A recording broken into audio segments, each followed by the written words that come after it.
What is up, Honey Badger Nation, man? Welcome to episode 267 of Expert Mentors Live. And we have an OG on with us today, Tina Caul.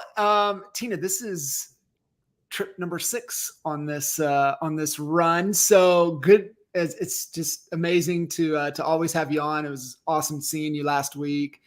And man, I'm really excited to really dive in. And, we were chatting before we went live and, really talking about, just kind of where things are at, where people are at, and kind of a framework, right, to really think through things and kind of give them a path to be able to follow. So welcome. Thank you. Yeah, it was fun to watch you do your presentation because I felt like the mood of the entire conference was more like everybody needed to be uplifted. Everybody needed a little more motivation, a kick in the ass, if you will. Yeah. And so I think that we all sort of had this vision of what we needed to present. And so I was excited to see your presentation too. Yeah. It was because you said that, right? It was a kind of a theme throughout. Day one, obviously I wasn't able to be there for your day 2, but it was a common theme throughout, really day one around, that right, the positivity, the framework, the things to looking excited for the future, not being fearful of the future. And the challenge there was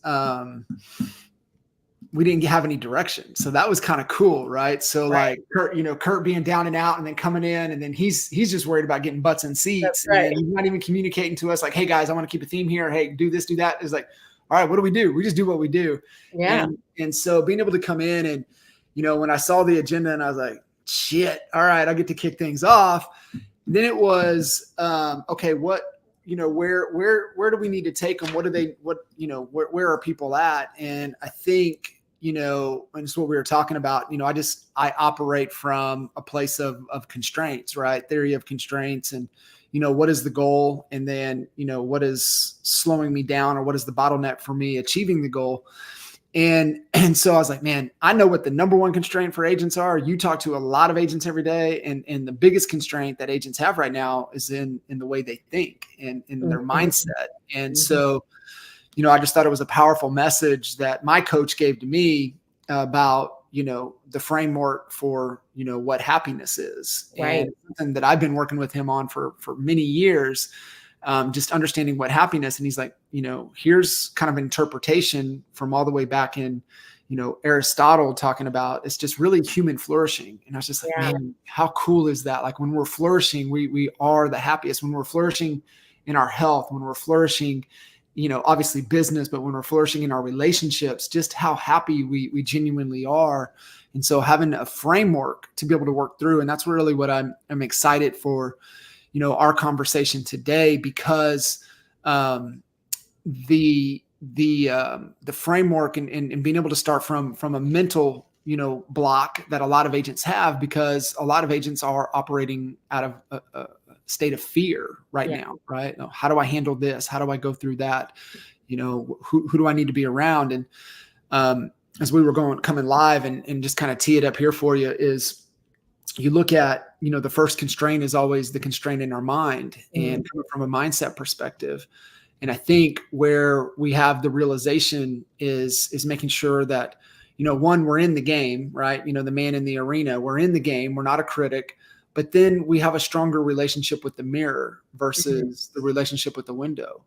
So getting in front of that mirror and saying, okay, hey, I need to let ego aside and I need to truly understand that I can't do this alone and I need help. And so we were talking, we were talking, you look at, the very first thing in the mind, knowing that we need, to make that adjustment is to, okay, I can't do it alone, but where am I going? Like, what is this mission that I want to be on? I don't know if you've had a chance to listen to Coach Prime much. He was on Ed Milet's podcast, I think at the end of last year, sometime frame. But he has this concept, right? When he goes into recruit kids, goes in and he talks about the one question that he always asks, he asks the question of, what are you chasing? Mm, And the kids that can't give him an answer are the kids that he won't recruit. mm, And his story, the way he ties it back to is dog racing. In the dog race, the dogs are chasing a rabbit. yeah. So his is like, what rabbit are you chasing? What are you That. chasing? Yeah. And so I loved, when you send over, it's like, hey, let's talk about the 6 P's to discovering your purpose. Like, then let's get into, the people component with Yeah. genius and who we are. But it is just like, what are we chasing? And I think that's just kind of a great segue in, for you to be able to really dive into today's topic. Yeah, I love that. What are you chasing? Because, whenever the reason that I created this, and it came to me at 1:30 in the morning, was I was trying to help my people almost work backwards through how do I have all this passion for real estate? Because I didn't wake up and go, oh my God, I want to be a realtor for 24 years. Like, who does that, right? We fall into our careers most of the time. So as I worked backwards, I stayed up all night and I fell asleep. And then I woke up at 1:30 in the morning and it just came to me. And I literally have the text message of me writing this out in my mind, how I saw it, so I don't forget it. And then I woke up that morning and I just started to go to town with this pyramid thing, to get you from process to purpose. And so for me, what it started with, and I love what you said, what are you chasing? I tell people, what is your vision? What is your vision for your life? Not your why. I know you want to take care of your family. We have, 70% of our brain is wired to come from fear and protection. We need to protect ourselves. And so I get why most people, they're like, man, I just would love to make some money and be safe. And yeah, maybe have a nice car and a nice house and just be safe. Everyone wants to be safe first. And so, but safety is the byproduct, right? So, okay, how do I become safe? Well, I have to have a vision for my life. What do you want to be? A baker, a wig maker? Do you want to save people from whatever, like from trafficking? Like, what is the vision of your life? And so I think that's where people go wrong, is they don't actually believe that they can have a vision and ask for a vision. So I would say start with that. If you don't know how to have a vision for yourself, who are the people you want to be around? Who are the people that inspire you? What are they doing? Do you watch John Kitchens and go, man, I would love to be a coach. He's so cool. I love how he helps people. Okay, then maybe you have that coaching thing in you where you want to help others. But figure out, who are your people? Why do you love what they do? And then start to be around that so ideas can come to you. So what is the vision? And then when I think about the vision, let's just say it's real estate. Okay, well, I want to sell real estate maybe. I don't know. I'm not passionate about it. Then we start with a tool. And this is the tool where I think what most agents go through is they start real estate, then they realize it's hard, it's not fun, it's not what I thought it was going to be, and they give up by year 3 and they go, that wasn't for me. It wasn't for me. I'm not passionate about this. Well, I'm sorry, guys, but my passion didn't start on year 1, year 2, year 3, year 4. I think I got really passionate about the business when I got good. And I got good when I hired my first coach 6 years into my business. And the coach gave me a roadmap, set the vision, and said, you can go there. And I went, man, I can go there. And I restarted my path. And then when I got really good and I woke up one day 5 years later, it was like, man, I'm empowered. I'm good. I'm passionate about real estate. So I want everyone to kind of go backwards and look at this process. And so I'm going to try to share my screen. As you're pulling that up, Tina, I want to ask kind of your take on these two things. Yeah. So one, I know one really great exercise, if people are struggling to find that vision, is to write your obituary. Yes.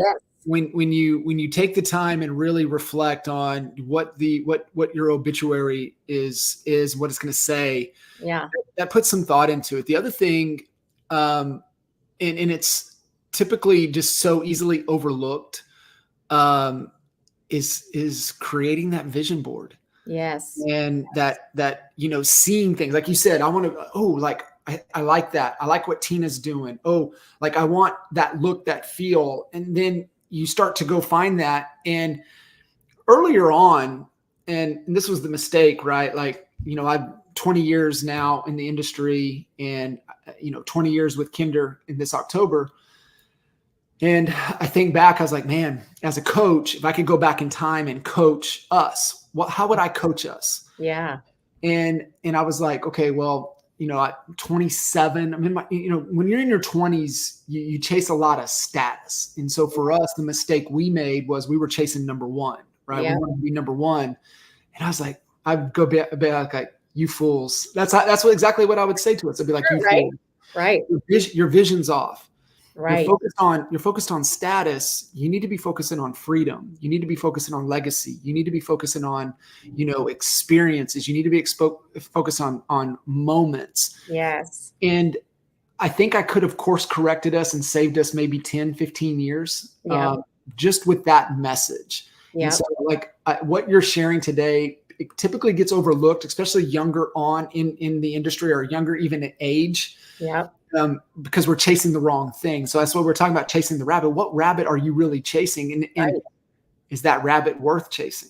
Exactly. So I think it's really important to understand. So I want to pull this up here for you. Yeah, I was going to say, if you can, I don't know if you can see my screen, but I've got that. I got it up. We're good with it. You're calling.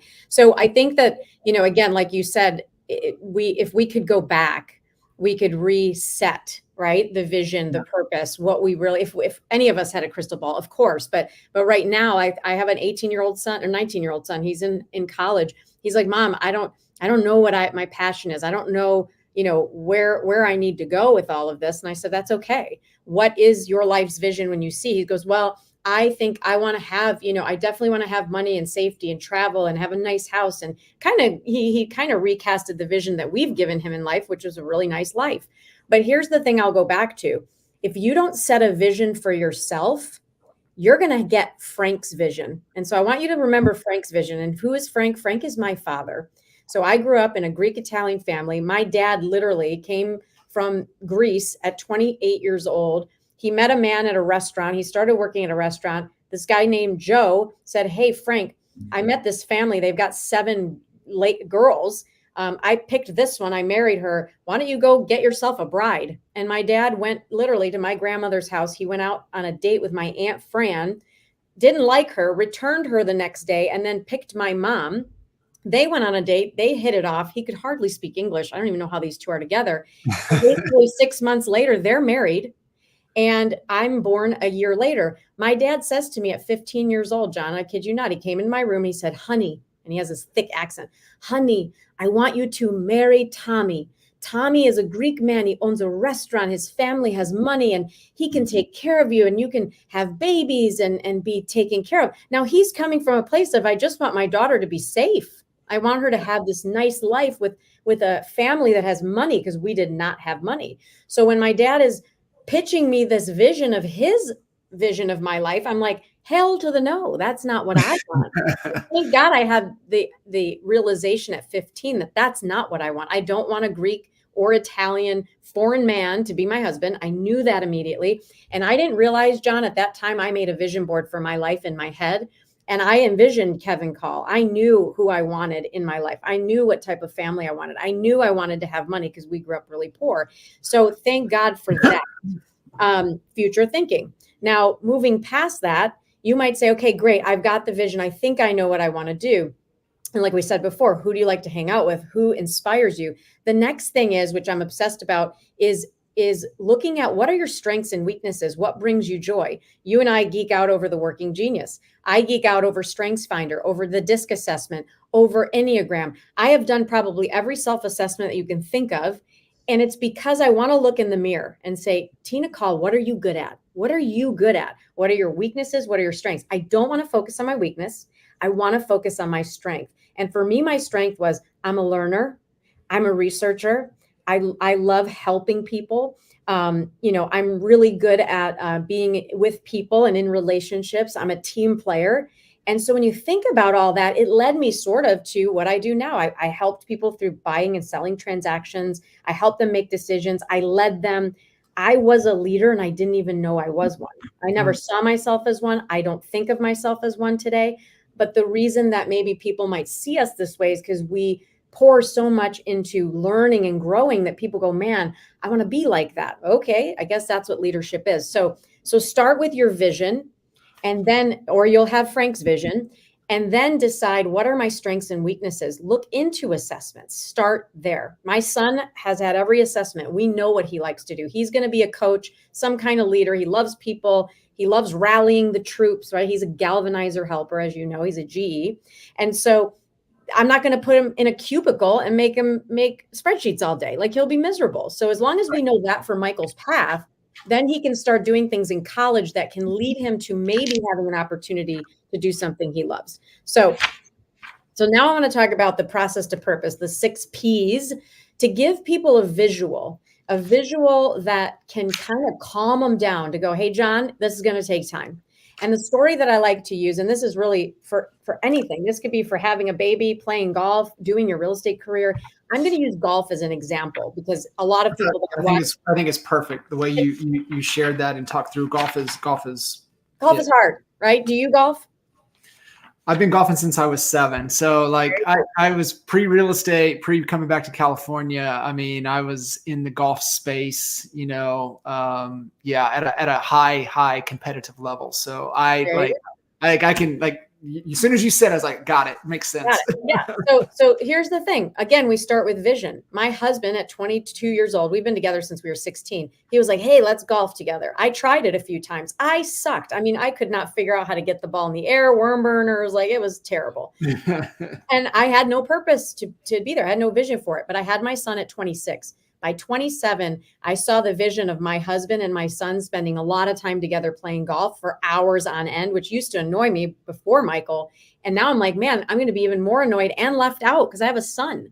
And so my new vision was, if I just learn to play golf, I'll spend 5 hours with Michael, possibly with my grandkids, possibly till I'm 70. I can play this game. I've got to figure it out. First thing, I got to learn the process. So you're excited in the beginning. If you look to the left of the graph, you're excited. Ooh, I'm going to learn to play golf. This is so exciting. Year 1, you hire a coach.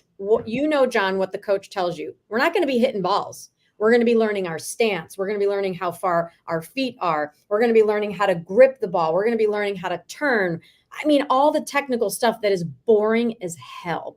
Yeah, and so fundamentals. So now I'm in year 2 and I'm still practicing the fundamentals. But by this time, I'm frustrated. I just want to hit the ball. I want to do it consistently. I want to be Tiger Woods. I want to be Tina Woods. And I can't, because it's the frustration, right? You're still practicing. By year 3, now I'm practicing hitting the ball. And sometimes I hit it in the air. And when I hit it in the air, I get a little glimpse of what could be. And when you hit a pure shot and it's pure and it slaps and you're like, oh my God, that's what keeps you coming back, because you saw that at one moment in time, you were amazing and you were powerful and you could get there consistently. And so by year 5 through 10, I became confident. That's where I became empowered. But the critical time frame, when you see that little arrow right here, this is where people give up. By year 3, they're bored. Is this what golf is? I'm not that good. I can kind of hit the ball, but I'm not that good at it.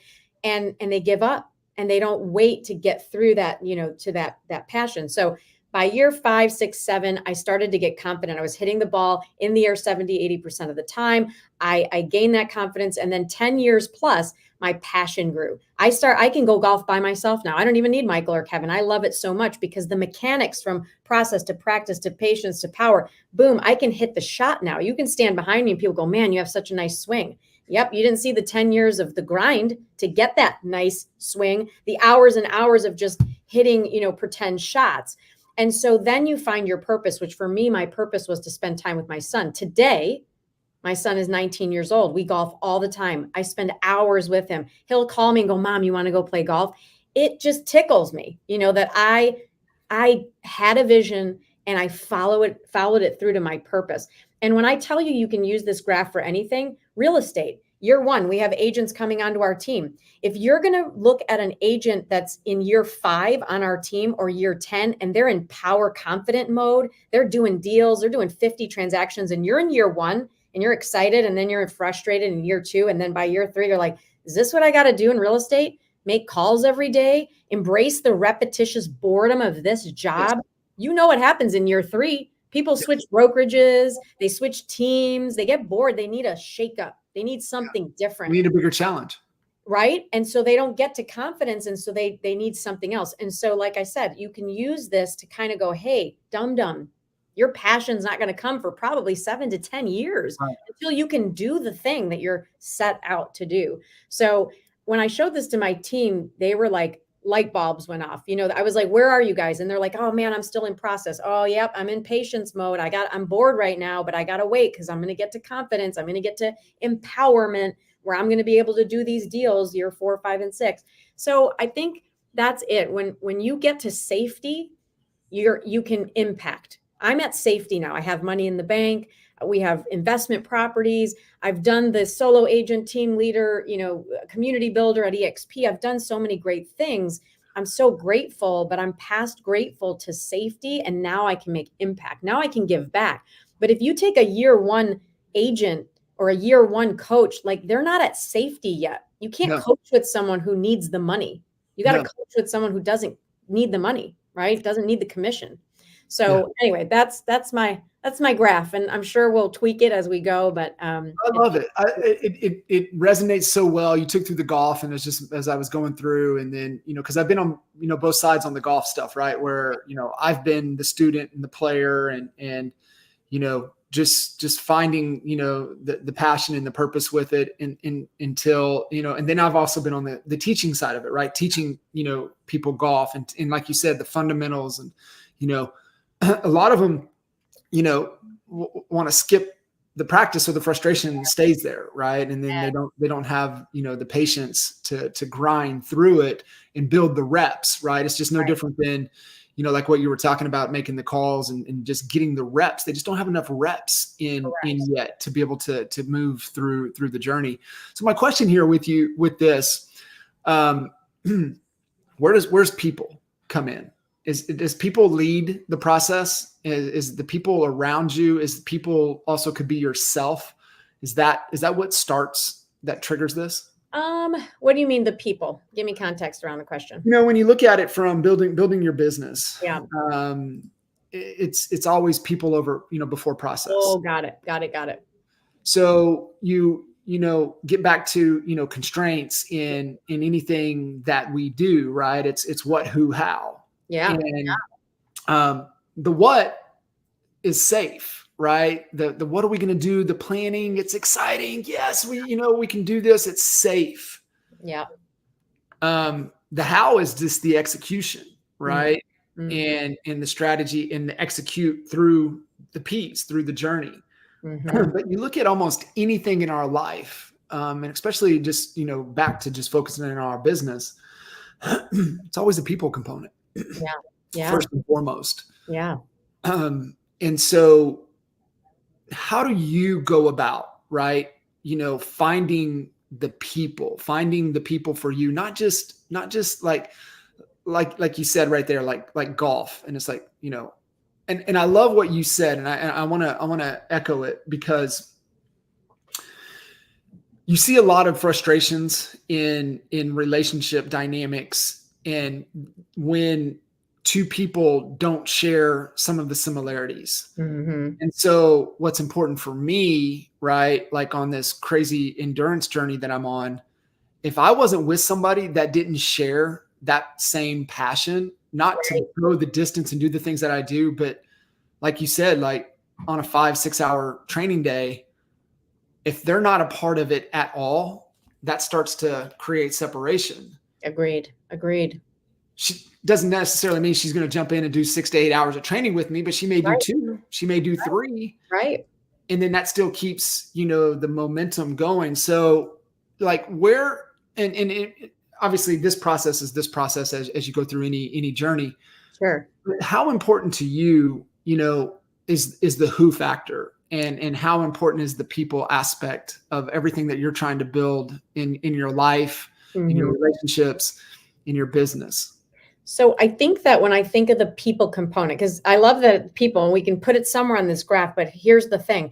When you are playing golf is a very solo sport, right? I mean, unless I was going to try to go, become this golfer and compete, but it was a solo sport. But you always need people to me, people have the answers, and I always seek people for their answers. So when I started the process, sure, I could read books, I could watch videos, but I needed to go to that coach. I started with the human that was going to show me what to do, how to do it, and the process. So in this instance for golf, I started with that person. But as I worked through golf, I didn't really, need more people. It wasn't a team building sport. I could play with people. At the end, I could impact people. Maybe I could go teach it. But when I think about people in my business from a real estate perspective, I needed people like my clients, right, to interact with. I needed a coach at that moment to interact with to get me better. When I felt safe, when I could get to impact, I think what I would do on this graph is I would put people next to impact, because you can't impact people until you're safe, until you have that purpose. I will never take an agent that's brand new, that's, hardly paying their apartment, bill, and they could hardly make ends meet, and say, hey, do you want to be a mentor on our team? No, I can't focus on others right now, even though I have a heart to do it. You can't focus on people until you put that mask on, that oxygen mask on.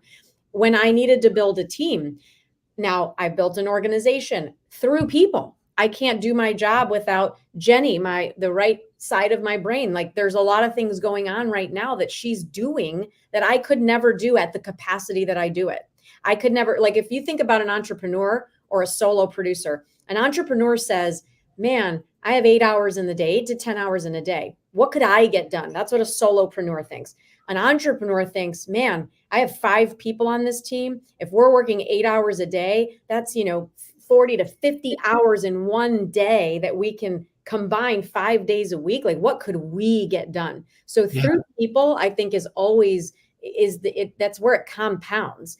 And then really making sure that your people, where their positions should be, what's going to bring them joy, because that's where Working Genius comes in, about knowing your people and knowing yourself. My organization was a disaster, a few years ago, because people were in the wrong seats, and they didn't have the same mission and vision. They had very self-fulfilling things that they wanted to do, and it wasn't about the team.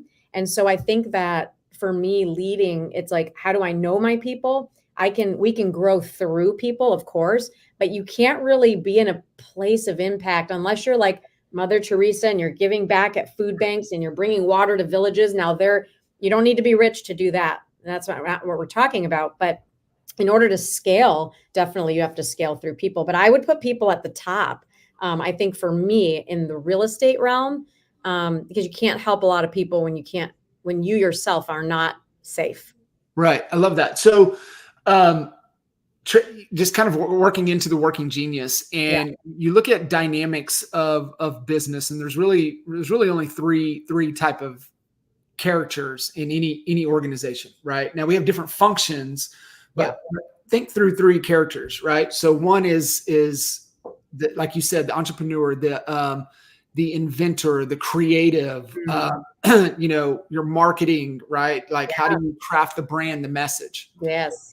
Your second person is the technician. They're the ones that follow a process. They need a process to be able to get things done. They want order. They want consistency. They're two different dynamics. Mm-hmm. And typically your inventor, your head of company, your CEO, they are very project driven, right? Mm-hmm. Real estate agents, most great salespeople are project driven because they need the variety. They need the difference, right? Because every real estate transaction is different, right? There's different creativeness. There's different, different dynamics. Every one of them different, and they crave off of that. Right. But if you change the system to a conveyor belt, it's going to drive them batshit crazy, right? Yeah. So it needs to be the project base.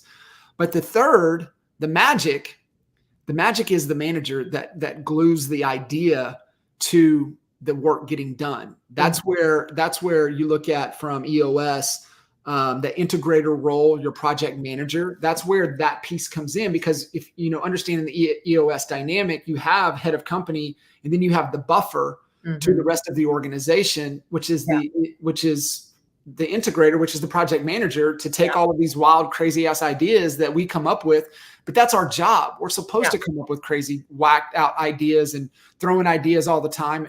That integrator and that project manager is like, pump the brakes, Tina. Hey, we're focused on this right now. That doesn't make sense. Hold on. And then you've got the technicians that are executing on it. So you take those three, and where I love what and I'm gonna like selfishly try to pull out of you some stuff from the Working Genius, because I ran into a situation with kind of my right hand. And, she was with me for about 4 years, and had been trying for 8 years to get pregnant.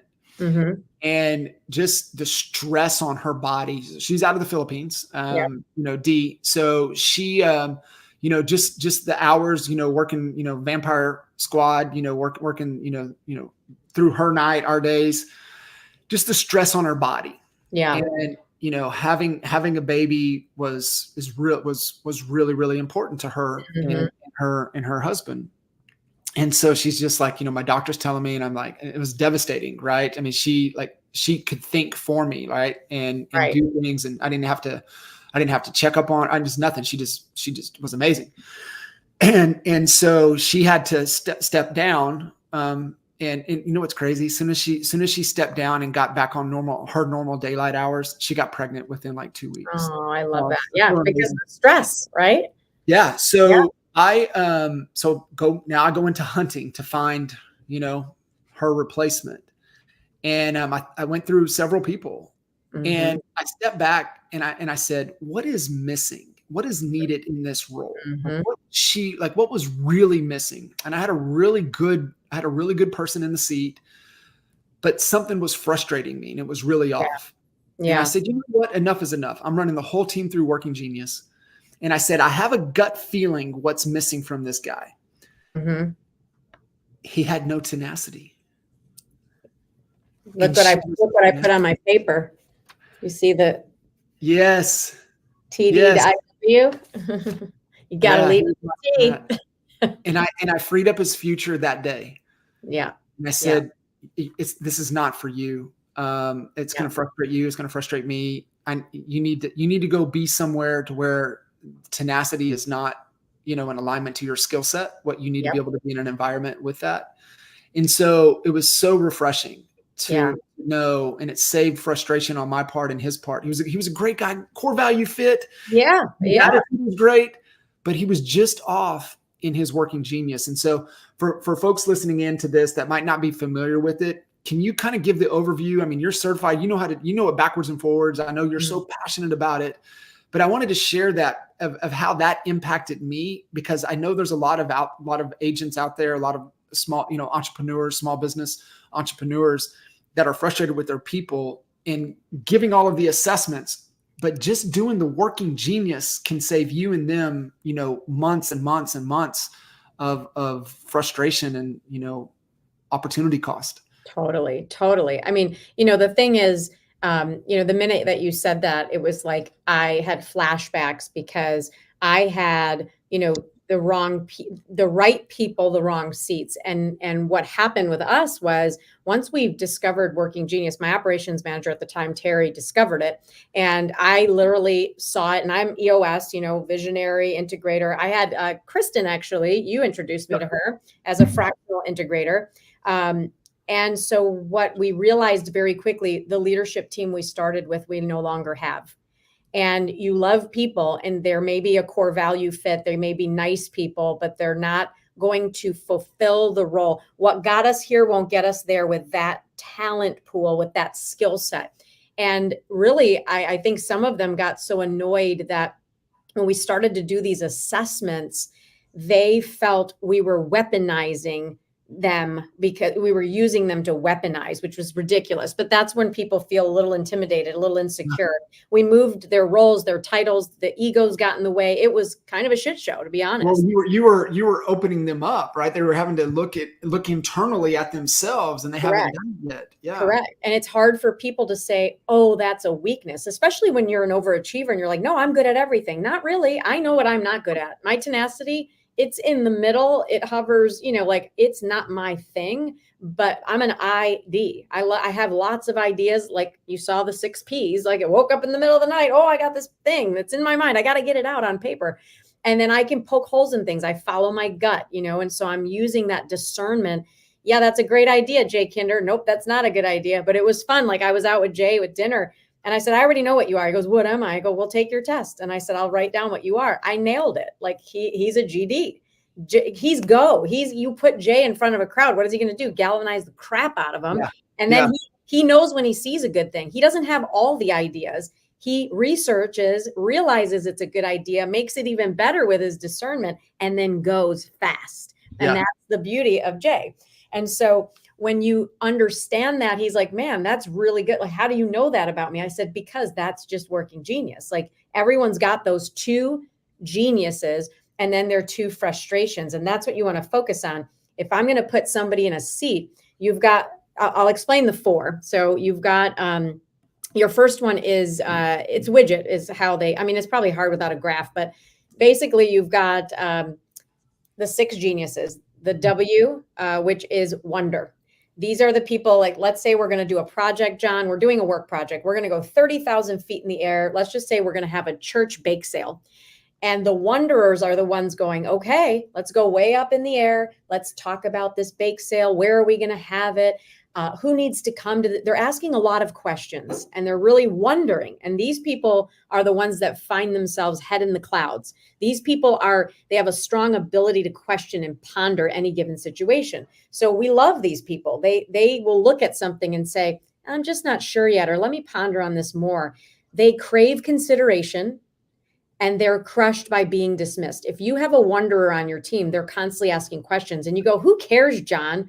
They're crushed. So you never say that. You want a wanderer on your team. They actually can poke holes in the organization. So we start with W way up in the air. The next thing down, when the wanderer says, I wonder if we should have a bake sale, the inventor says, oh, I've got an idea. Not only can we do a bake sale, but we could have a bounce house. We could have a parade. Now they're spitting out a bunch of ideas, right? They're just puking ideas. They crave freedom. They don't want to be put in a box and they're crushed by constraint. If you put me in a cubicle and said, you have to do the same thing every day for the rest of your life, I would be miserable, miserable. So you've got the inventors that take that question. Everything in life started with a question. And then the inventor is inventing solutions around that question. They can seem to come out of these, like out of thin air. The next level down, once I have all my ideas, is the discerners. These people use gut instinct. They have this uncanny judgment to evaluate and assess ideas without a lot of information. And that's key. They can come into an organization and go, let me see where the gaps are. So they're just really good. They crave trust. Like my mom is a discerner and she'd always go, just trust me, I know. And her sisters it drove them crazy. Now knowing that she's a discerner, they're like, oh, that's why she thinks she knows everything. Because she was forgot. And you know what they're crushed by? Prove it. If you have a discerner come in and you go, hey, what do you think about this? And they're like, yeah, it's not going to work. And you say to them, prove it, you've crushed them. They're like, I don't know how I know, but I know and I'm right. And so that's a discerner. Now you've got the discerner that takes all of the ideas and says, you know what, we're not going to have a marathon or, that we're not going to have maybe the bounce house. We'll do that idea. That's going to work great. Now you've got the idea, you've wrapped it up, you've poked holes in it. Then the galvanizer, the Jay Kinders of the world go, great, we've got an idea. They rally, they organize, they recruit, they inspire people to move and take action around ideas. So like if you have a real estate team, you want a galvanizer to be your sales manager. You want them to mobilize the troops. They may not have the highest tenacity. They may not want to fill all the little details out, but when they want to get your people motivated, they just can't hide their excitement. They're like, let's get on board. So they crave reaction. How did I do? How was that speech? And they're crushed by apathy. If I say to a galvanizer, if Jay Kinder comes off the stage and he's like, how did I do? And I'm like, yeah, that's fine. He's crushed. Like he wants to say it sucked or it was amazing. If it sucked, he'll get better. If it was amazing, he's like, sweet, I did my duty. Next is after you gather the troops, get them excited about the bake sale, you find the enablers. These are the people that provide support and assistance with projects. They don't care that it's not something that they want to do. It's they're responding to the needs of others. So I've heard enough, sign me up, or let me know how I can help, or I'm a team player. Those are the people that you want, 70% of your organization to have is that E, because they're willing to help, not on their own terms. So they crave appreciation. Just the fact that you go, thank you. We can't do this without you. And they're crushed by being overlooked. And these aren't the people that are going to be center stage saying, look at me, but they still don't want to be overlooked. So you got to think about that when you have an assistant or an office manager or an admin, and they're in that role. They want that appreciation. So you better give it to them. And last but not least is the tenacity. Once we plan the event, we have all the particulars, we've poked holes, we've galvanized the troops, we've got the helpers ready to go. The tenacity people are behind the curtain, making sure the process is written. They're pushing the project through to the finish line. They're making sure they cross their T's, dot their I's. The day of the event, everything's being managed really good. They say things like, this is going to get done. We need to raise our standards. We need to hit the deadline. Here, let me do it. They take things away from people. They crave clarity, and they're crushed by ambiguity. So I had a perfect example where I had one of our agents is a W. She's just like, hey, Ashley, can you go do this presentation? She's like, yeah, I'll wing it. And my operations manager is a T. And she's like, what do you mean wing it? I need to know what you're going to say, how you're going to say it, how you're going to do it. So she's like, I don't like the ambiguity. Where Ashley's like, I can't live with your process-driven world. Like, I need to just be free. I don't put me in a box. And so I had to get them together, and they were butting heads. And I had to explain where each other was coming from. Once we explained, they realized, oh, okay, fine. You want a little bit, here's kind of what I'm going to talk about. That person felt satiated because they were like, okay, I've got a process here. I know she's not going to go off the rails, but gave her enough freedom to go off the rails just enough. So when you learn that about people, you don't steal their joy anymore. Like my assistant, my partner here, like she says to me, give me that paperwork. You're stealing my joy. And I'm like, here, you can have it. But my last assistant, here's a beautiful thing. I hired her. Then the working genius came to be. Her T was at the bottom. So the same crap that I hated doing, she hated doing. So what did I naturally do? I didn't want to give her the work because I'm like, she's going to hate this. I know she'll hate this. I can read it on her face.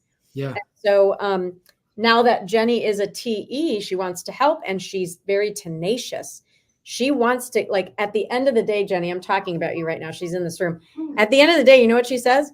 Wow, what a great day. We got so much done. Like, that's joyful for her versus like, oh, I spun my wheels. I didn't get anything done. I feel miserable. Like that doesn't bring that person joy. So anyway, I love it. So I'll let you take a shot. Where do you think I am on the working genius? Well, I think for sure you're a D. I think you're a discerner. So I think you like to poke holes and everything. I would say you're probably a WD. DW. Oh, yay. And you can be both interchanged. I can. Yeah. DW is mine. And then what's crazy. My husband's a WD, John. So hey, no wonder we get along so well. Yeah. Kevin is a WD. So he wonders and ponders.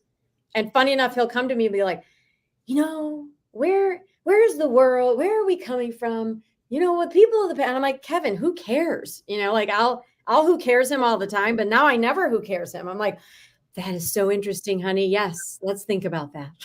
Yeah. So how do you believe environment or circumstance changes it? And the reason I say that, because I go back to like the disc, right? Mm-hmm. Which most people are familiar with. Go back to the disc. To me, the disc is just an energy management tool. It is. Meaning, anybody can do anything, but the disc just tells me where you're going to have energy and where you're going to lose energy. Yeah. Your behavioral style, which, they say take the disc every month. The disc is so interchangeable. Like I was always a much higher D when I was in production. I always came out as a DI SC. Yeah. Now I come out as an ID SC. Yeah. So I'm more in my element. I'm more calm. I don't have to drive things like I used to when I was a solo agent. Then the other one that I really like is the Colby. The Colby's a bit confusing for me. Mm-hmm. And but it really tells you how you take action. What I really like, what Lencioni has done with the Working Genius, is it's pretty damn simple. So simple. So simple. And I think that's why it works, because Yeah. it's so simple. You can easily get your head around the 6 things, not like the 12 quadrants of the Colby, which Yeah. is great, Yeah. but it's But just like, what? analytical. For an And organization, this is easy, because what we did is we took all of our agents, we gave them all their working genius. We know now, we have pods of people. Like, if you want all the eyes, now we know who to go to that's going to get energy by us saying, hey, we need some ideas. They're like, oh, idea time, yeah, versus like go to a TE that has an I at the bottom. They're like, this is my hell. Well, call me when you guys figured it out, because I don't want to be in an ideation meeting. how many people that are around you, how are the best ways to kind of complement? So one of the things that I've ran into, especially, my team, right now is entirely built out of the Philippines. Mm-hmm. And just from a cultural standpoint, I have one of my team members that has D in her working genius. And I immediately go to her because I know she's going to poke holes in everything I do. Right. And so I value that. And then the example of, kind of who was kind of heading up marketing that we needed to get shit done. Mm-hmm. I knew the tenacity wasn't there. And so it was critical to have that. Yeah. What are you seeing just kind of out of the core, the core elements, like what we talked about, right? Like we got the DW, right? We got the I, we got the ideas, we got the wonder as head of company, right? So we got that. But then you got the technician, right? That's getting things done, right? Yeah. So that would be they would need to have some tenacity in their working genius. Yeah. Is that right? And then Absolutely. Yeah. They have to have T. I mean, T is like admins, anybody that's doing administration work, because it's a lot of it's a lot of checklists. It's a lot of, minutia, a lot of getting things done that day, checking things off a box, checking things off a list. So all the admins have T. We don't hire an admin without T right now. So it just won't do it. And then that manager component, that integrator, where do they need to be? Well, I think so. For me, this is the funny aha I had. So you've got visionary integrator, then you've got HR ops, head of marketing, head of finance, head of sales, right? Yeah. In our organization, even though we have 72 people, 74 people, including all of our staff, we realized that very early on, we had an integrator, but I was integrating because they were fractional. So Kristen was over here, but during the day I was the integrator, because it's hard to be an integrator and be not boots on the ground. So I was already stepping into integrator role. Now my ops manager, I think when the organization is really small, the operations manager is the integrator. That they should be that. You don't need an operations manager and an integrator. That's my feeling. Agreed. So I skip that on a small team. If you're Coca-Cola, you might need an integrator, because here's the thing, John, you and I have smaller companies.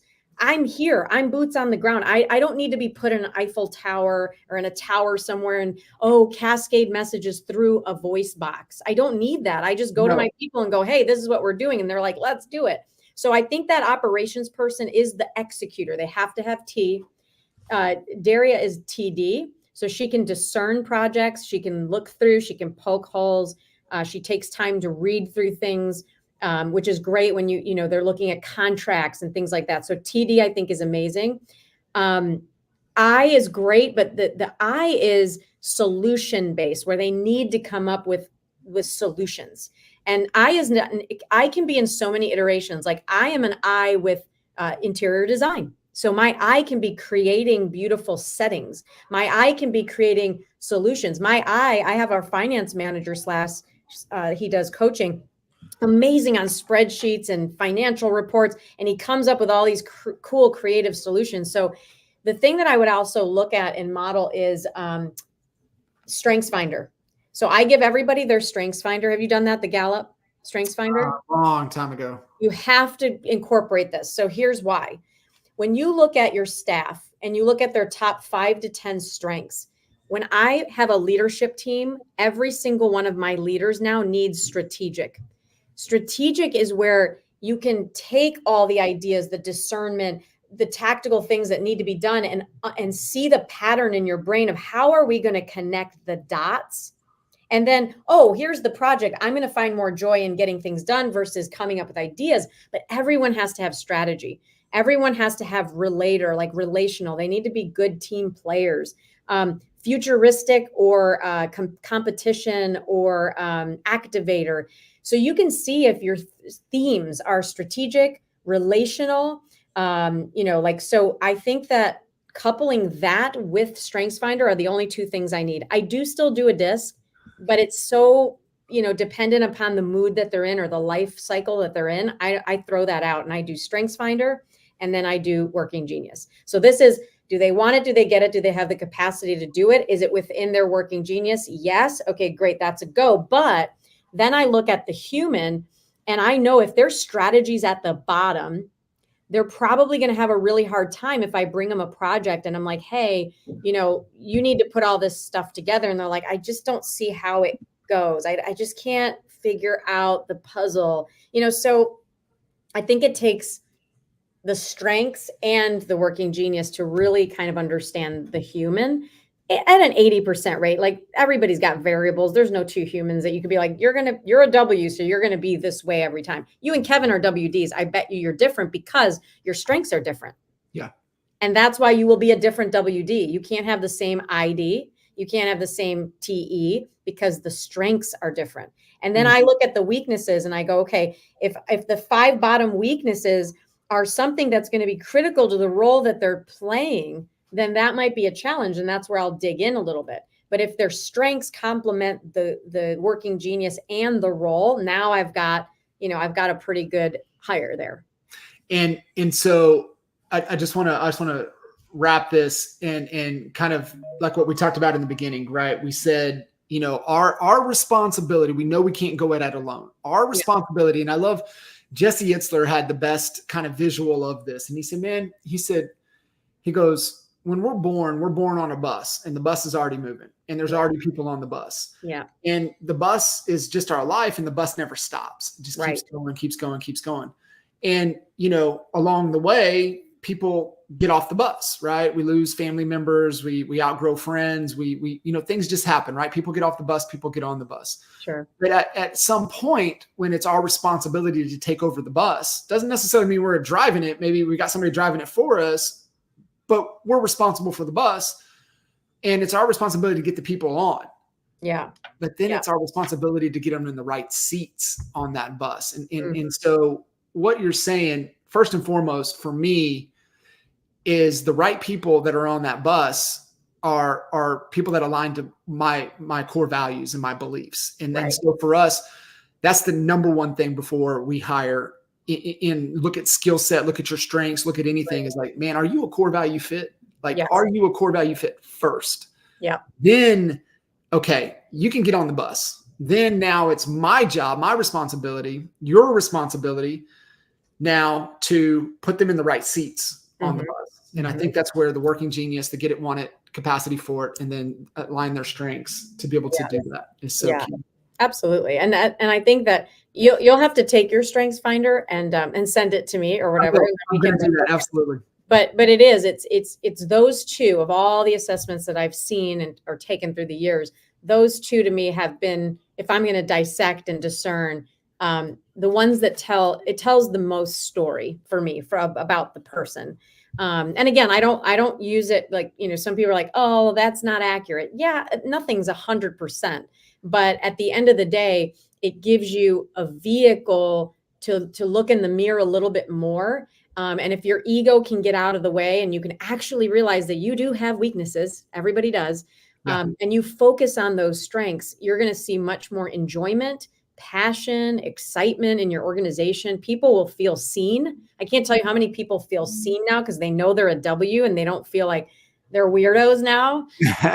Hey, we need your W. And they're like, oh, here I come. So it's just great. It's great. It makes people happy to feel purpose, that they have a purpose. And that's why I love the Working Genius, because everybody has all of those, has widget. Everybody has some tenacity buried somewhere, but that's not what gives them joy and energy. My husband has tenacity when we need to clean out the garage, but he preps for it because it's on the bottom for him. He's like, oh man, we got to do tenacity work, but he has it, but it's not going to bring him joy and energy versus somebody else gets thrilled out of organizing and cleaning a garage. Yes. Check it off the box. Yes. So yeah, it's just fun to know that. So good. Tina, you're amazing. Thank you again for carving out the time and pouring back into this community and really embodying what the whole intent of this expert mentor series has been about for the last, 6 years that we've been, running with this thing. So thank you. I know we'll do it again, and look forward to it. Anytime. Call me to geek out on Working Genius. Awesome. Bye, everyone. See you, bud. Bye.